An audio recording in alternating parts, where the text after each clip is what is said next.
তো জানেন এই প্রজেক্টটার জন্য আমাদের কোম্পানি অনলাইন প্রেজেন্টেশনও চেয়েছিল। আমরা সবকটা প্রেজেন্টেশন ভালোভাবে দেখেছি। তার মধ্যে আমার সবচেয়ে বেশি পছন্দ হয়েছে মল্লিক ইন্ডাস্ট্রিজের পাঠানো প্রেজেন্টেশনটা। আমার মতে এই প্রজেক্টটার আসল দাবিদার শ্রীমন্তী মল্লিক, আর তাই এই প্রজেক্টটা মল্লিক ইন্ডাস্ট্রিজের হাতেই তুলে দেওয়া হলো। আবিরের কথা শুনে সামনে বসা সকলে অবাক হয়ে চেয়ে থাকলো ওর দিকে।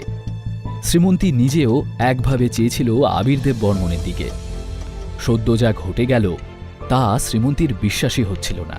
এদিকে আবিরকে হুট করে পাল্টি খেতে দেখে সৌর্য এবং দিশার আশ্চর্যের শেষ ছিল না। একই সঙ্গে দুজনের মুখ রাগে লাল হয়ে উঠল। শ্রীমন্তী কন্ট্রাক্ট সাইন করার জন্য আবিরের কাছে উপস্থিত হল।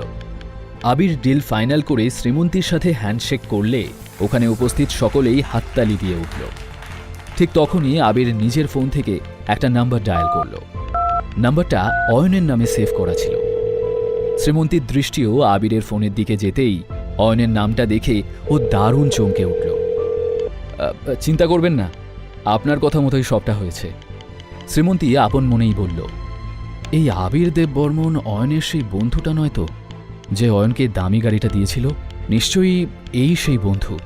আর আমার মনে হচ্ছে আবির এই কাজটা অয়নের কথাতেই করেছে। ভিড়ের মধ্যে বিক্রমবাবুও একপাশে দাঁড়িয়ে পুরো দৃশ্যটা দেখছিল। কাজ হয়ে গেছে ছোটবাবু, আপনার কথা মতো আবির দেব বর্মন প্রজেক্টটা শ্রীমন্তী ম্যাডামকে হ্যান্ড ওভার করে দিয়েছে। ওনাকে আমার তরফ থেকে একটা ভালো গিফট পাঠিয়ে ধন্যবাদ জানিয়ে দেবেন। কিছু পরে শ্রীমন্তীও বেরিয়ে গেল ওখান থেকে। এদিকে সুবীর মল্লিক সামনে থাকা টিভিতে নিউজ দেখছিলেন। নিউজে দেখাচ্ছিল বিখ্যাত সানরাইজ টাওয়ারের সবথেকে বড় প্রজেক্টটার দায়িত্ব তুলে দেওয়া হলো মল্লিক ইন্ডাস্ট্রিজের হাতে। এই ডিলের দরুন মল্লিক ইন্ডাস্ট্রিজের শেয়ারের দাম এই মুহূর্তে চড়চড় করে বাড়ছে। খবরটা দেখে সুবীর মল্লিক দারুণ খুশি হলেন। সত্যিই শ্রীমন্তী, আজ তুমি ফাটিয়ে দিয়েছ। ঠিক সেই মুহূর্তে দরজায় মৃদু টোকা পড়ল, আর দরজা খুলে ভেতরে প্রবেশ করল শ্রীমন্তী। এসো এসো দিদিভাই, আমি এতক্ষণ ধরে তোমারই অপেক্ষা করছিলাম। আজ তুমি দারুণ কাজ করেছ। I am so proud of you.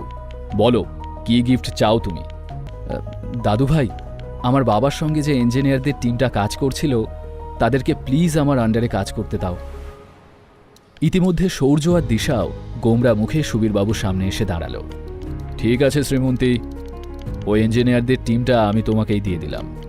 আর সেই সঙ্গে শহরের বাইরে মল্লিক ইন্ডাস্ট্রিজের সদ্য তৈরি হওয়া 6 তলা অ্যাপার্টমেন্টটাও তোমাকে দিলাম গিফট হিসেবে। কেমন? তারপর সৌর্য আর দিশার দিকে চোখ পড়তে সুবীরবাবু বললেন, এ কি, তোমাদের মুখ দুটো এমন বাংলার 5-এর মতো হয়ে রয়েছে কেন? শ্রীমন্তী এত বড় একটা ডিল ক্র্যাক করেছে, তোমাদের তো খুশি হওয়ার কথা। এই বলে সুবীরবাবু ওখান থেকে চলে যান। শ্রীমন্তীও অফিস থেকে বেরিয়ে গাড়িতে উঠে নিজের বাড়ির দিকে রওনা দিল। অয়নকে ও খুব মিস করছিল। অয়নের জন্য বুকের ভেতরটা অদ্ভুতভাবে মোচড় দিয়ে উঠছিল। আজ হঠাৎই ও অয়নের জন্য খুব মায়া অনুভব করছিল। এসব ভাবতে ভাবতেই শ্রীমন্তী ধীরে ধীরে নিজের ঘরের দিকে এগোচ্ছিল। এদিকে অয়ন আগে থেকেই ঘরে পৌঁছে গিয়ে চুপচাপ বসেছিল। অয়ন যখন ঘরে একা ছিল তখনই ও বিক্রমবাবুকে ফোন করে জানিয়ে দিল যে পুরনো বাইকটা ওর লাগবে। যেভাবেই হোক সেটা যেন হাজির করা হয়, কারণ শ্রীমন্তী ওর সাথে বাইকে যেতেই পছন্দ করে। পরদিন শ্রীমন্তীর মনে ছিল যে আজ ওদের ম্যারেজ অ্যানিভার্সারি। অপরদিকে অয়নেরও মনে ছিল ওদের বিয়ের তারিখের কথা। তবে দুজনেই প্ল্যান করেছিল যে ওরা একে অপরকে সারপ্রাইজ দেবে। অয়ন শ্রীমন্তীর পছন্দের সব আইটেম নিজে হাতে রান্না করে রেখেছিল। অন্যদিকে শ্রীমন্তী নিজের গাড়িটা নিয়ে সোজা এসে থামল একটা শপিং মলের সামনে। আজ শ্রীমন্তী এখানে শুধুমাত্র অয়নের জন্য কেনাকাটা করতে এসেছে। ও অয়নের জন্য উপহার কিনতে চায়, সেই সাথে ওকে থ্যাঙ্কসও জানাতে চায়। এরপর বেশ কিছু ঘন্টা অতিবাহিত হয়েছে, কিন্তু শ্রীমন্তী তখনও বাড়ি ফেরেনি। এদিকে রাত হয়ে যাওয়ায় অয়নও বেশ চিন্তায় পড়ে গেল। ও বারবার শ্রীমন্তীকে ফোনে ট্রাই করছিল, কিন্তু তাতে কোনো লাভ হলো না। শ্রীমন্তীর ফোন বারবারই নট রিচেবল বলছিল।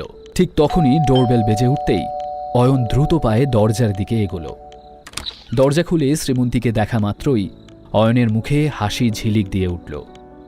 শ্রীমন্তীর হাতে থাকা ব্যাগগুলো নিজের হাতে নিতে নিতে অয়ন বলে উঠল, আমাকে দাও, আমি এগুলো সব রেখে দিচ্ছি। তারপর আজকের দিনটা কেমন কাটলো? বেশ ভালো। আজকে বোধহয় কিছু একটা আছে, আর সেই কারণেই আমি তোমার জন্য এই গিফটটা এনেছি। ও, তার মানে তোমার মনে ছিল যে আজকে আমাদের ম্যারেজ অ্যানিভার্সারি। অয়ন হাসি মুখে দ্রুত হাতে গিফট বক্সটা খুলতে লাগলো। ওটার মধ্যে একটা ঘড়ি ছিল। অয়ন ঘড়িটা নিজের হাতে নিতেই শ্রীমন্তী ওর কাছ থেকে ঘড়িটা নিয়ে অয়নের হাতে পরিয়ে দিতে দিতে বলল, এই ঘড়িটা সব সময় আমাদের এই মুহূর্তটাকে মনে করিয়ে দেবে। আমাদের একে অপরের প্রতি যে বিশ্বাস আর ভরসাটা আছে তাকে জীবন্ত রাখবে। কিন্তু তোমাকে দেওয়ার মতো আমার কাছে কোনো দামি গিফট নেই। তবে হ্যাঁ, আমাদের অ্যানিভার্সারি উপলক্ষে আজ আমি তোমার জন্য তোমার পছন্দের ডিনার রেডি করে রেখেছি। এর চেয়ে বেশি কিছু আমি চাইও না। মনে হচ্ছে বৃষ্টি নেমেছে, তুমি তাড়াতাড়ি ফ্রেশ হয়ে নাও, আমি ডিনার সার্ভ করে দিচ্ছি, তারপর আমরা একসাথে ডিনার করে নেব। শ্রীমন্তী মাথা নেড়ে ওয়াশরুমে চলে গেলে অয়ন এক দৃষ্টে ওর গিফট করা ঘড়িটার দিকে চেয়ে থাকল কয়েক মুহূর্ত। হঠাৎই ডোরবেল বেজে উঠলে অয়ন মুখ তুলে তাকালো। অয়ন গিয়ে দরজা খুলতেই দেখল খুবই সুন্দরী একটি মেয়ে দাঁড়িয়ে রয়েছে। বাড়ির সামনে একটা দামি গাড়িও পার্ক করা ছিল, যা দেখে বোঝা যাচ্ছিল যে এই মেয়েটা সম্ভবত বেশ বড় লোক পরিবারের। ক্ষমা করবেন, আপনি কার সাথে দেখা করতে চান? সে কি, তুমি আমাকে চিনতে পারছো না? না, না তো। তবে মনে হচ্ছে আপনাকে কোথাও দেখেছি, কিন্তু কোথায় দেখেছি তা মনে করতে পারছি না। এসব কি বলছো তুমি অয়ন? তুমি আমাকে মনে করতে পারছো না? আরে আমি রিয়া, কতবার তো আমাদের দেখা হয়েছে। আচ্ছা, ভেতরে আসতে বলবে না আমাকে? কে রিয়া বলুন তো? এই তো, তুমি একটু আগেই বললে যে তুমি আমাকে দেখেছো। এত তাড়াতাড়ি কি করে ভুলে যেতে পারো তাহলে অয়ন? ইতিমধ্যে শ্রীমন্তী সেখানে এসে উপস্থিত হলো। এসব কি অয়ন? এই মেয়েটা কে? তুমি জানো না আমি কে? জবাবে শ্রীমন্তী মাথা নেড়ে না বললে রিয়া বলে উঠল, তাহলে শোনো, আমি অয়নের ওয়াইফ। কথাটা শুনে অয়নের মাথা যেন হঠাৎ করে কাজ করা বন্ধ করে দিল। এদিকে শ্রীমন্তী রিয়ার দিকে তাকালো অবাক হয়ে। কে এই রিয়া? অয়নের সঙ্গে কি সম্পর্ক তার? অয়ন আর শ্রীমন্তীর জীবনের এই বিশেষ রাতে এই অঘটন কি শেষ করে দেবে ওদের সম্পর্কটা? জানতে হলে শুনতে থাকুন এই গল্পটি।